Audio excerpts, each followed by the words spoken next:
no tiene que agradecer eso. A veces en los sectores editoriales el autor ya da por supuesto que lo van a leer, y yo, siendo bibliotecario y estando siempre, estoy cagado el miedo, porque siempre he estado en el otro lado, hablando con autores, hablando con ilustradores, hablando con editores como bibliotecario, y hoy la vida me da la chance de estar en este lugar. Entonces yo te agradezco a vos mucho la lectura del libro, a todos los que los han leído. Antes de responder a tu pregunta, agradecerles a ustedes que estén acá. No es fácil estar acá, con las dinámicas que vive la ciudad, que vive el país, haber tomado un avión, haber tomado un circular con Atra, un metro, y haber llegado acá. Entonces, muchas gracias. Que es una deriva mental, literaria, como lo queramos decir. Miren, yo soy un paisa que vive en Bogotá hace muchos años. Bogotá me dio amor, desamor, otra vez amor.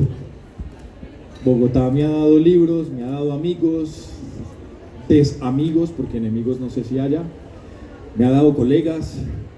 Y Bogotá, esa ciudad de todos y de nadie, esa Colombia pequeñita, como lo es Medellín, y lo sentí aquí cuando en UPB, compañeros de UPB que están acá, lo conversábamos mucho con una gran maestra, a quien quiero hacerle un enorme homenaje, porque parte de esto habla ella, todas las enseñanzas. Inés Posada, ella nos enseñó a leer la ciudad. La ciudad es un texto que tenemos que leer. Pero la ciudad no solamente es un texto que leemos en la medida de una gramática de calles, carreras, diagonales, circulares y todas estas vainas que hay en Medellín que lo enloquecen a uno un poco, sino que, y Bogotá también, sino que la ciudad es un texto para leer porque habita en nosotros. Y en ese orden, este libro habla mucho con los poetas que yo he querido. El primero, por allá, un viejito que me enseñó a hablar que me enseñó las constelaciones. Hablo de mi abuelo Benjamín, y hablo de mi otro abuelo Roberto, que me enseñaron a pensar en los pájaros y los toches como una forma en la que este mundo en que yo vivo se está escribiendo. Entonces, desde ahí arranca un montón de lecturas de la ciudad, de la Medellín en la que yo nací, y en especial un personaje muy querido y odiado por muchos que se llama Gonzalo Arango, con un poema Medellín, a solas contigo. Ese poema nos invita a esa deriva, a esa lectura mental y física del espacio. De hecho, cuando llego a Medellín, llegando a la Terminal del Norte, llegando a Olaya Herrera o llegando a Río Negro, casi que la invocación, mientras la señora de al lado se persigna y se santigua, dando gracias por haber aterrizado, mi oración es: oh mi amada Medellín, ciudad que amo, en la que he sufrido, en la que tanto muero. Mi pensamiento se hizo trágico entre tus altas montañas, en la penumbra casta de tus parques, en tu loco afán de dinero. Pero amo tus cielos claros y azules como ojos de gringa. Esa es mi oración al aterrizar, al llegar a Medellín, al divisar ese valle que se abre cuando uno ingresa a la ciudad por tierra o por avión. Y esa es la deriva mental. La deriva mental es que es esa ciudad en la que yo estoy, en la que yo habito. En este caso, la del libro, es en un parque en el nororiente de la ciudad. Es el parque de los hippies, que no sé si algunos han tenido la oportunidad de conocerlo, en la calle 60 con carrera séptima. Un lugar que tiene uno de los espacios de lectura más complejos de Bogotá, una PPP, un paradero para libros para parques, en donde la gran dificultad que se da es porque es un lugar de libre consumo de alucinógenos, un lugar también que se ha convertido en un epicentro de las comunidades LGBTI, que me parece todo eso maravilloso, pero que representa para el funcionario de Bibliored, para el bibliotecario de ese espacio, una gran dificultad a nivel de lo legal.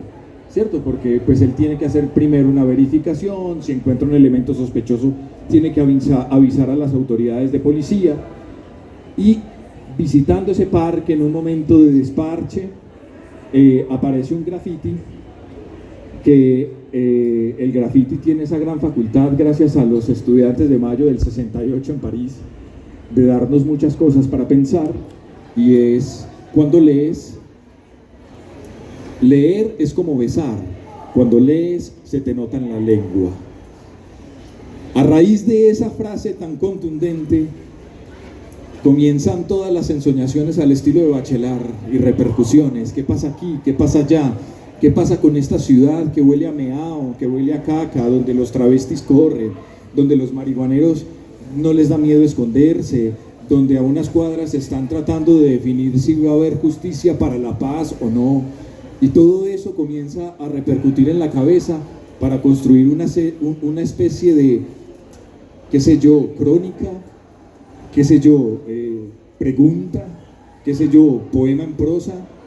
Y pues ahí le agradezco mucho a Marcel, pues porque tuvo la paciencia de leerse ese texto y decir, no, sí vale la pena, porque la verdad, Luisbert y ustedes, yo personalmente después de un tiempo dije, no, esto hay que quitarlo.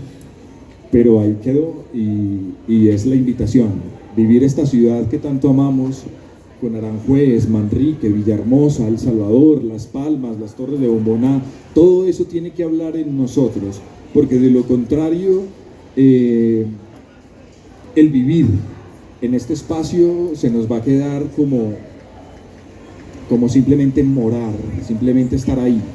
Y creo que nosotros, los seres humanos, en catalán hay una palabra muy bella que en español la toma Jorge Carrión y la hace muy linda para los hispanohablantes, los letraheridos, letraferido en catalán, los heridos por la palabra, no puede pasar desapercibido. Es este lugar. Muy bien, muy bien. Decir que la biblioteca es un lugar quimérico, un lugar para la ensoñación, parece que, valga la redundancia, es un lugar común. Pero tú lo planteas en el texto, me gustaría que lo comentaras acá. ¿Por qué tú crees que la biblioteca es un lugar para la ensoñación? ¿Es un lugar común? Sí. Pero tampoco lo es. Porque a veces los lugares comunes se nos caen cuando entra la experiencia del lector.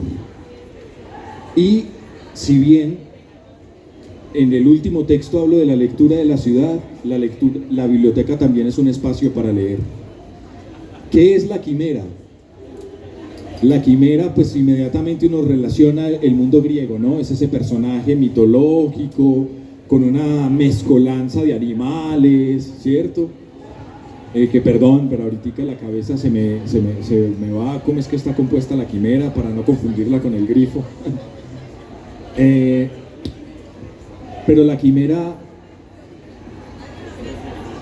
tomo esa imagen de la quimera para decir que la biblioteca es una mezcla de lecturas.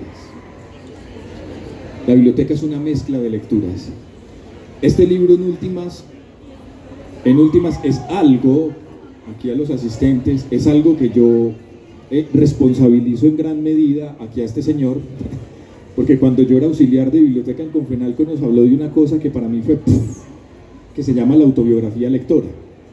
Y aquí hay una autobiografía ensayada de un bibliotecario, donde tuve la oportunidad de pasar por diferentes roles y oficios en la biblioteca y saborear y leer esos oficios de la biblioteca. Y la palabra oficios, por favor, guárdensela en el paladar, porque es que es muy linda. Oficio, ¿sí? Luego les buscamos con la otra colega bibliotecaria, María Moliner, la etimología y el sentido. Pero el oficio es una cosa muy bella y hay diferentes oficios que laten en esa biblioteca. Oficios que he encarnado y oficios que he atestiguado en los colegas y que a veces, no sé si es muy grosero decirlo, por la falta de palabras no se han animado a escribirlo, no se han animado a divulgarlo, y que es necesario que uno como letra herido reconozca para vivir la riqueza de vivir en una biblioteca, en el mundo de los libros y en el mundo de la palabra escrita. Eso es una quimera. Sí. Ahí estamos sumando un montón de animales, de seres, colegas bibliotecarios, no se vayan a ofender, no se están diciendo animales, no, un montón de seres que se van entremezclando para darle lugar en la sociedad y en la ciudad a ese lugar maravilloso y extraño que llamamos biblioteca. Sí, y me gusta mucho eso que hablas de documentar el oficio. Inclusive raras veces se ve que en un ensayo relacionado con biblioteca y lecturas que se hable del oficio del referencista. Me gusta eso que tocaste el tema del oficio del referencista y haces una especie de oda a ese oficio. ¿Quieres ampliar un poquito ese tema del referencista en la biblioteca? Lamentablemente, después de pasado el manuscrito, encontré una imagen maravillosa para el oficio del referencista. A los que no estén familiarizados, el referencista es la persona encargada en la biblioteca pública, escolar, universitaria, de recibir las consultas de los usuarios y orientarlos con lo que esa biblioteca contiene a la resolución de información que necesitan. Por ejemplo, yo llego a una biblioteca cualquiera, voy a hacer una apología también a Bogotá para que conversemos, Bogotá, Medellín, ¿cierto? Yo llego a la biblioteca pública Carlos R. Restrepo, sur oriente de la ciudad, ubicada en una zona bien interesante, bien motelera, bien amorosa, de estudios técnicos, etcétera. Y el técnico referencista tendrá que orientar a una persona que necesita una información. Yo quiero leerme un libro sobre poesía de amor. Venga, yo le presento algunas opciones. O yo necesito la historia del barrio Enrique Olaya Herrera. Aquí tenemos esta documentación. Es la persona que va orientando esas consultas. Yo hice un ejercicio de apología a ese oficio porque resulta que en las bibliotecas, como en las obras de teatro, existen diferentes roles. Y existen los roles que todo el mundo ve, a los cuales todo el mundo aplaude y a los cuales el actor le hace su venia. Pero existen otros roles muy interesantes que nadie ve, es más, que están vestidos de oscuro, que se confunden con el fondo. Que les ponen uniforme. Carnet y a declarar renta. Existen estos personajes sin los cuales la obra de teatro no puede funcionar. Uno de esos roles es el referencista. Cuando se inaugura una biblioteca, aplauden al coordinador del sistema de bibliotecas, aplauden al coordinador, aplauden un montón de gente.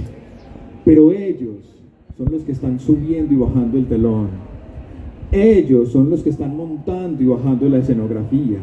Ellos son los encargados de que la música funcione en el momento que tiene que funcionar. Ellos son los encargados de recordarle a los actores dónde va el guión cuando se les olvida. Entonces el técnico referencista está ahí. Y yo creería que inclusive en esa misma imagen es el que le está recordando el guión a los actores, que no son los bibliotecarios, son las personas que visitan la biblioteca, porque los bibliotecarios existimos, sí, y solo sí, porque hay lectores y usuarios de las bibliotecas. Claro, ahí está el rol, ese es el bibliotecario por excelencia, el referencista, y hace que existan los lectores. Hay un concepto que está en el libro que también me llamó mucho la atención, que quiero que también des unas puntadas, que es el concepto de la lectura como una soledad demasiado ruidosa. Ahí tengo que pedirle perdón y a ustedes también por pronunciar mal el apellido, Bujamil Jarabal. Tiene un texto, perdón la publicidad política pagada, que se consigue en Editorial Anagrama por aquí adelante, que se llama Una soledad demasiado ruidosa. Cuando yo leí ese texto entré en un momento de angustia. Porque lo estaba leyendo después de un proceso personal muy complejo, pero también en un momento de angustia porque es un texto que asfixia. Quienes hayan tenido la oportunidad de leer ese texto sienten la asfixia, es decir, de párrafos que uno dice, ¿cuándo se acaba? necesito respirar. Es una soledad demasiado ruidosa y básicamente es un personaje, perdón, tengo que hacer un spoiler, pero es un personaje que recoge basura y comprime papel, y llega un momento en el que él lo que hace es salvar los libros y los guarda en un rincón de muerte donde él vive, pero los libros los tiene que guardar en la parte de arriba donde él duerme, y llega un momento en que el peso lo aplasta, y esa imagen es spoiler. Pero léanselo, porque de verdad el ritmo es un desafío lector.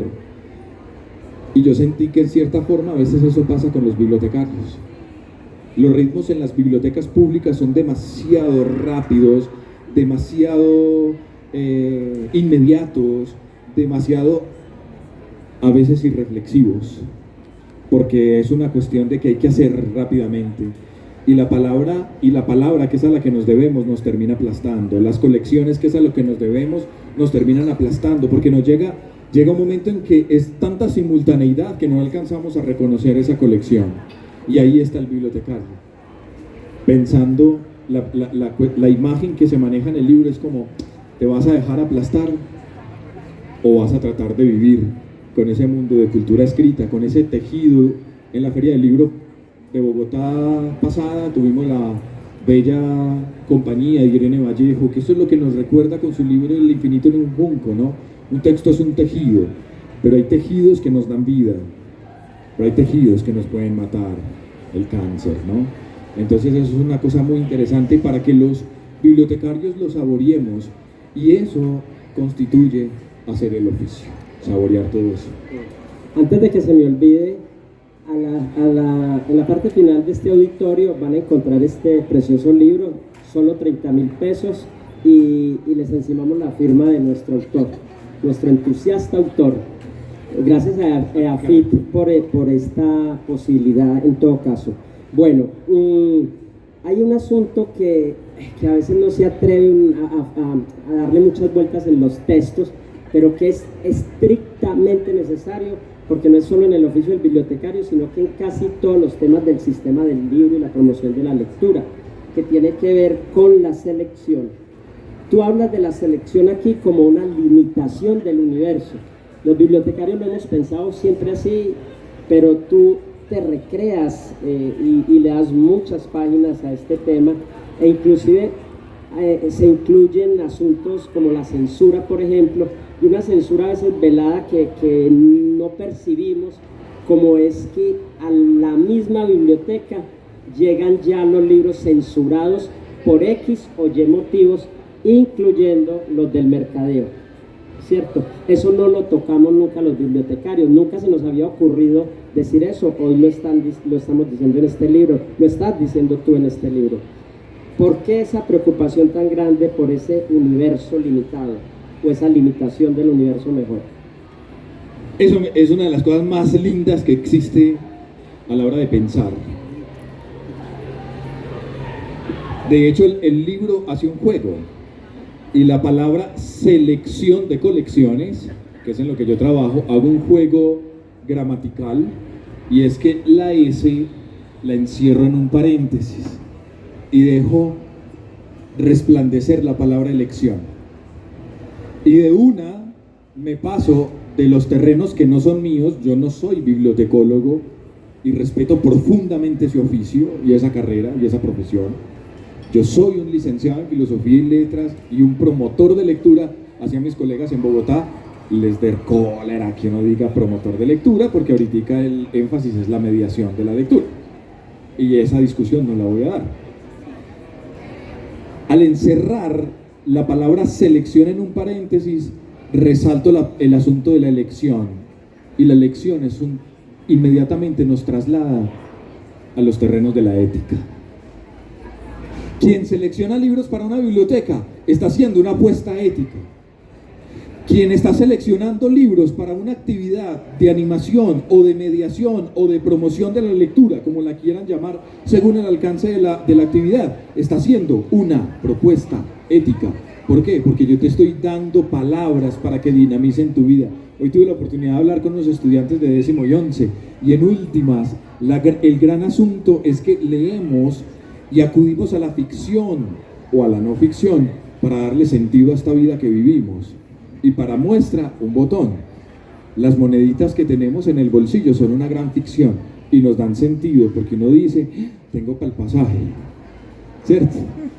Y eso es una ficción, porque es que usted no sabe ahí, donde saliendo de aquí nuestro peso caiga abruptamente, no tenemos para pasaje, ¿cierto? Eso es una ficción que nos da vida.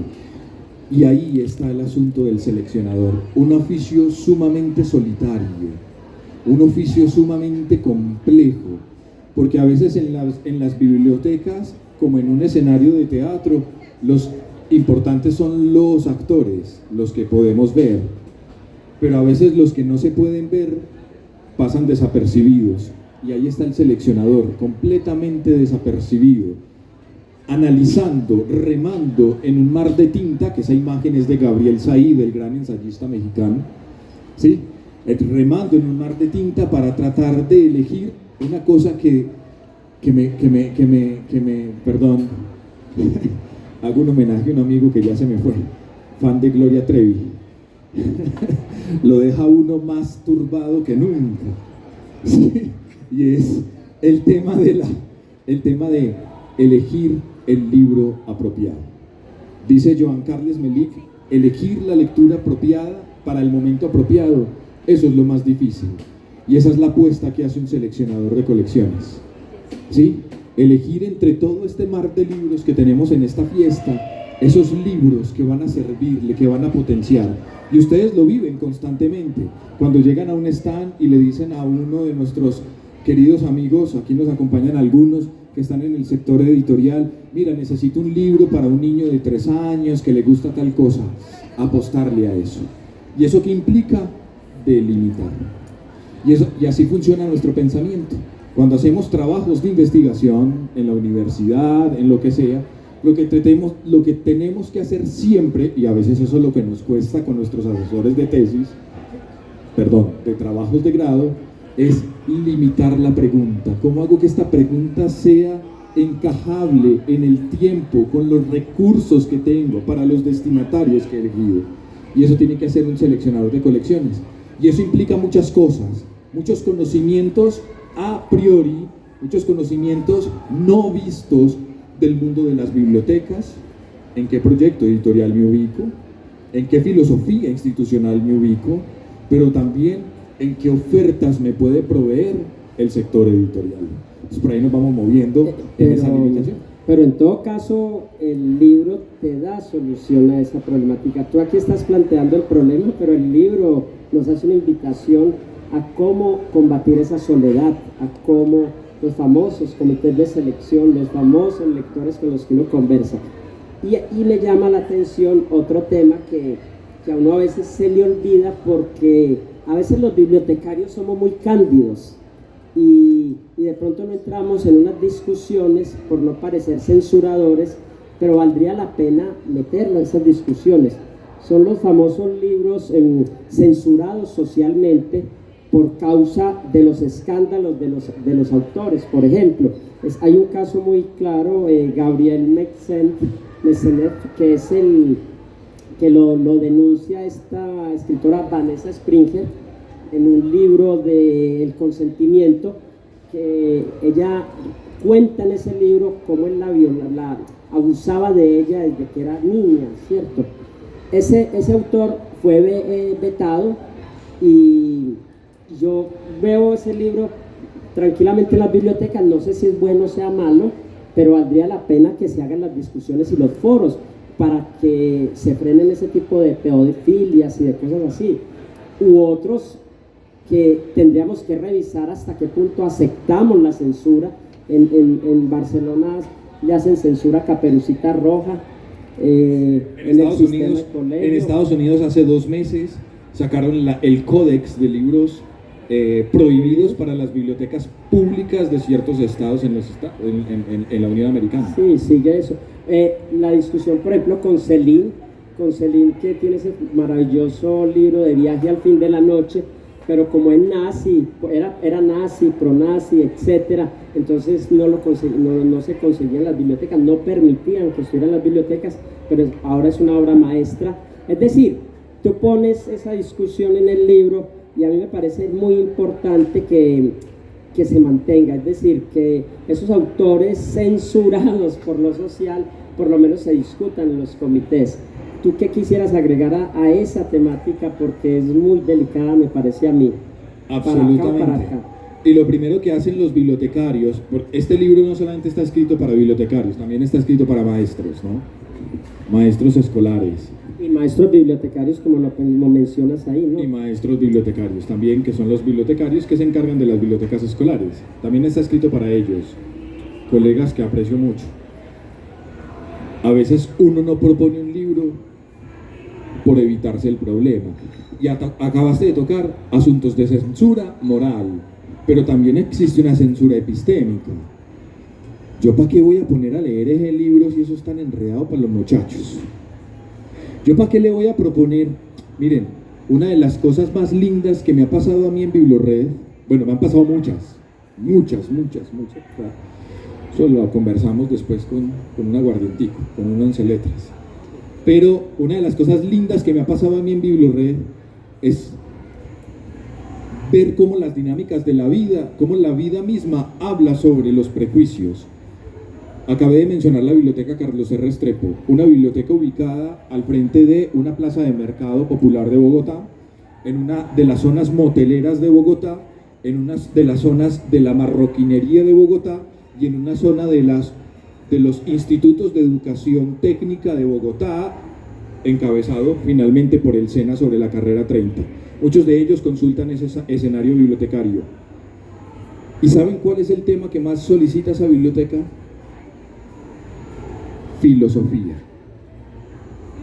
Heidegger, Kant, Deleuze, Guattari. Y uno dice, ¿qué pasó acá? Porque fácilmente se puede decir, no, pues eso es para marroquineros, pues mandémosles vainas de cuero, mandémosles vainas de emprendimiento, ¿sí? La biblioteca que más me desafía personalmente de Biblored es la biblioteca más lejana. Saliendo de la biblioteca Virgilio Barco son 6 horas en carro, que es la biblioteca del Sumapaz. Está ubicada en el páramo del Sumapaz, la localidad más grande de Bogotá, ¿sí? Hay que subir el páramo, hay que descender el páramo, hay que pasar varios retenes y llegamos a la biblioteca del Sumapaz.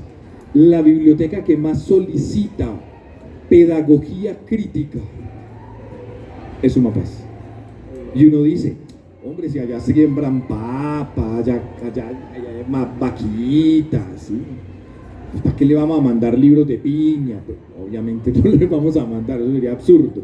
Pero fíjense que eso es un asunto bien interesante para pensar que a veces nuestros mismos prejuicios, que son epistemológicos y no solo morales, terminan evitando que la comunidad se acerque a otras obras de arte. Y yo creo que uno de los deberes de la biblioteca pública, de la biblioteca escolar, de cualquier recinto bibliotecario, es abrir ventanas al mundo que nos permitan degustar otra forma de sentir, otras formas de ver el mundo, otras formas de saborearlo. Te paso una cosa muy amable. ¿Qué significa para ti el cuento Vamos a cazar un oso? No sé si algunos lo conocen, es un cuento de la editorial Ecaret, de una de las más tesas, ¿no? Helen Oxenbury es una de las ilustradoras que los que estamos metidos en libros con niños amamos. Mi experiencia también me llevó a trabajar con libros con población con primera infancia. Imagínense un atlante de 2,3 metros y más de 100 kilos, trabajando con usuarios. El más pequeño que tuve tenía 9 días de nacido. Pero aquí está la maestra de asuntos de primera infancia, así que no me meto en estos temas. El libro Vamos a cazar un oso para mí como mediador significó muchas cosas, y no porque lo repitiera como lorito mojado, sino porque también para mí fue una reconciliación con el acto de leer en un momento donde yo sentía que ya nada basta. Y leer también es jugar, y este libro nos invita a jugar. Leerlo con adultos mayores es para morirse de la satisfacción, porque es pasar el río, es pasar el pasto, es pasar no sé qué. Pero cuando yo el texto que escribí, Vamos a cazar un oso, no un libro, ese texto primero nació oral, porque fue una charla que di, en la que acompañé a un festival. Perdona, claro, el texto a que se refiere es que el capítulo se llama justamente Vamos a cazar un oso y utiliza digamos, el ritmo del cuento para ir desarrollando una tesis de tipo filosófico y reflexivo. Vamos a cazar un oso, no un libro, ¿sí? Entonces yo tomo ese libro que es muy amado por los mediadores y lo traslado al asunto de las bibliotecas públicas para hablar de la selección de libros para niños y niñas. Entonces, esto es una charla que nació en un festival que organizaron en Barcelona con una fundación. Imagínense, estábamos en plena pandemia, todos encerrados, en chancla, en camiseta formal y en calzoncillos, ¿no? Entonces... Tú en calzoncillos, otros no. Ah, bueno. Todo el mundo es libre. Y en su casa más. Entonces, este festival lo organiza la Fundación Mustakis de Chile, de Santiago. Me contactan para hablar sobre selección de contenidos y pues la idea mía no fue como, bueno, vamos a hablar de selección. Entonces, lo primero que miramos es la página legal. Entonces, miramos el ICBN. Pues estas son cosas técnicas, ¿no? Además porque se iban a conectar profesores, mediadores de lectura, que a veces su librería más cercana, sobre todo en el sur de Chile, es a días de distancia. La biblioteca pública más cercana es a días en carro o por mar. Y apareció este libro para hacer ese cruce, ¿no? Vamos a cazar un oso, no un libro. El Vamos a cazar un oso es un oso al que le tenemos miedo. Es un oso al que le tememos. Y a veces eso nos pasa con la selección de libros para, sobre todo, infancia y primera infancia. Le tenemos mucho miedo a eso. Primero porque son los lectores más voraces. Porque ellos empiezan otra vez, otra vez, otra vez. O cuando tú estás en el clímax de la narración, profe, ¿qué es eso? Y uno, detengámonos. Entonces, ¿cómo vamos mirando en este mundo de osos feroces que hay aquí, que quiero mucho, ¿sí? De editoriales, de distribuidores y todo eso, cómo nos vamos nosotros metiendo en ese universo para proponerle una experiencia de lectura a esos niños y niñas que demandan de nosotros, adultos, ese libro apropiado, que les cambie la vida? Aquí quiero hacer un homenaje también bellísimo a un colega nuestro, a dos colegas nuestros, a Orlando Agudelo y a Javier Naranjo, con el libro Lo que mi voz leía, también publicado por la editorial Eafit, que es un libro precioso de cartas de profesores, de mediadores de lectura, de lectores, que comentan con lágrimas en los ojos, uno no las ve, pero las siente en el texto, cómo a veces la experiencia de disciplina rígida castró la posibilidad de acercarse a un libro.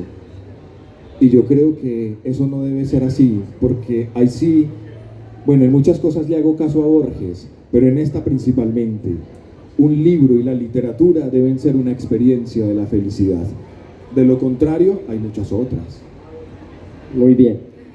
Hay un tema que me gustó mucho también, que son los distintos tipos de libros, porque pues en este universo hay muchas posibilidades. Entonces, claro, está el libro títere, pero está el libro bañera, pero está el libro teclado, pero están los narrativos, pero están la poesía, pero a la vez está el digital, pero a veces está el juguete, pero a veces está el de contexturas, ¿sí?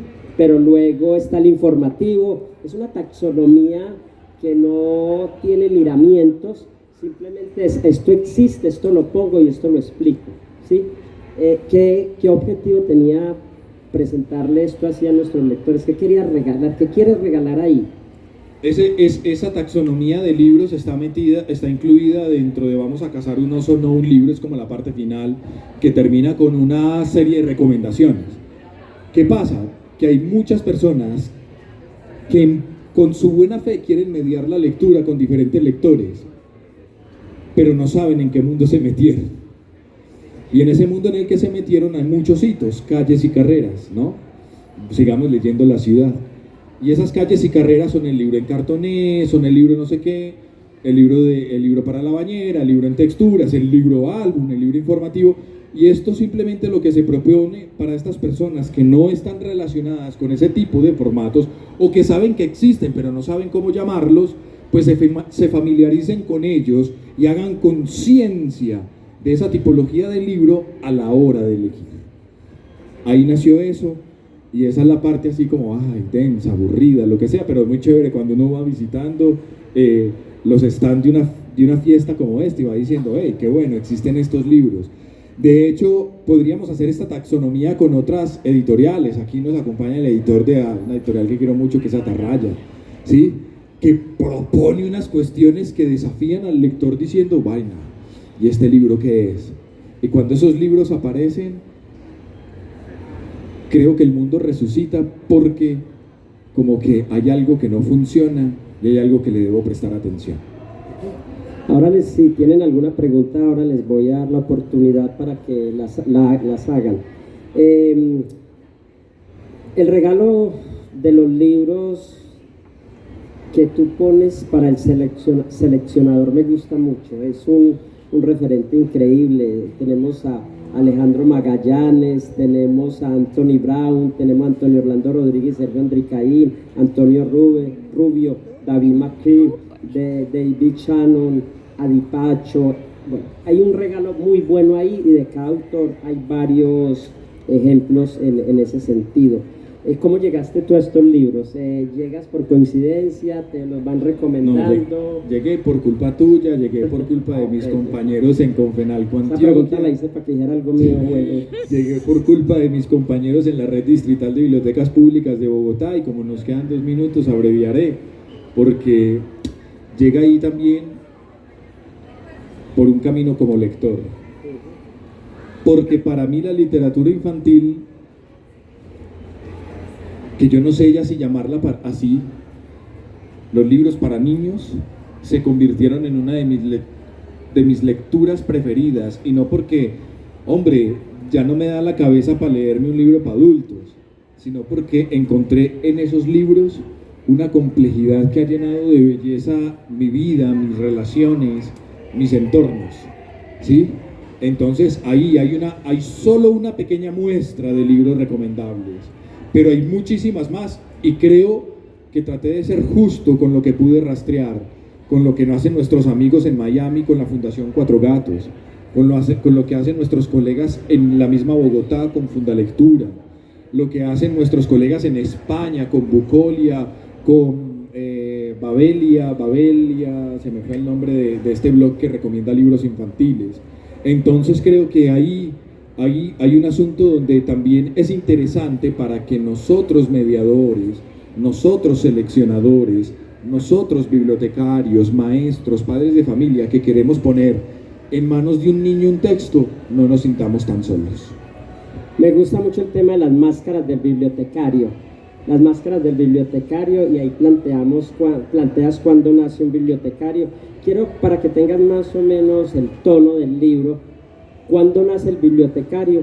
Es una suma de momentos en los cuales el aprendiz pasa de unir sonidos, de grafemas a construir sílabas, de unir sílabas a tejer palabras, de las palabras a las ideas y de las ideas a los discursos, los cuales se asientan en su razón como caricia, seducción, obstáculo o confrontación, como visión del pasado, construcción del presente y ensoñación del futuro.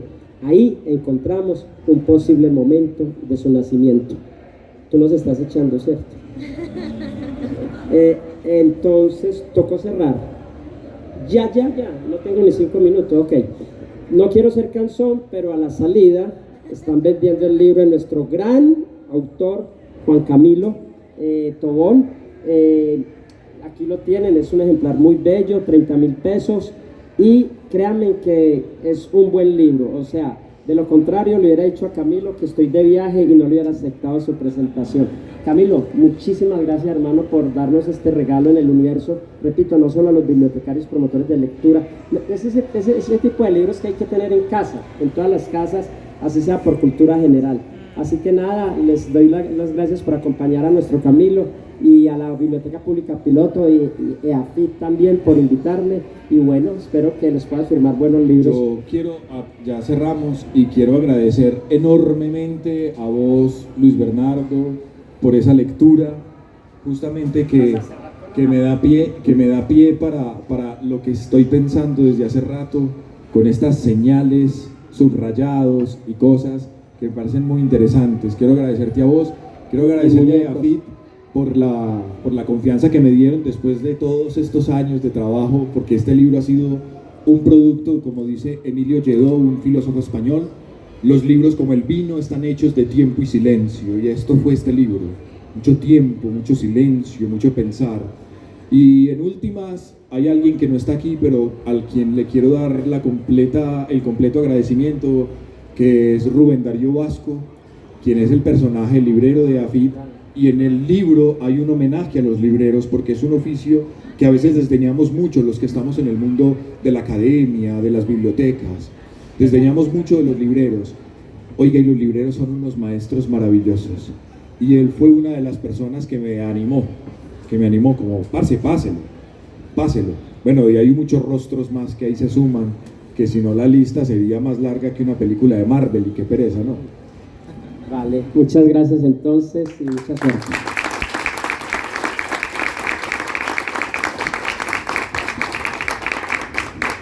Bueno, muchísimas gracias.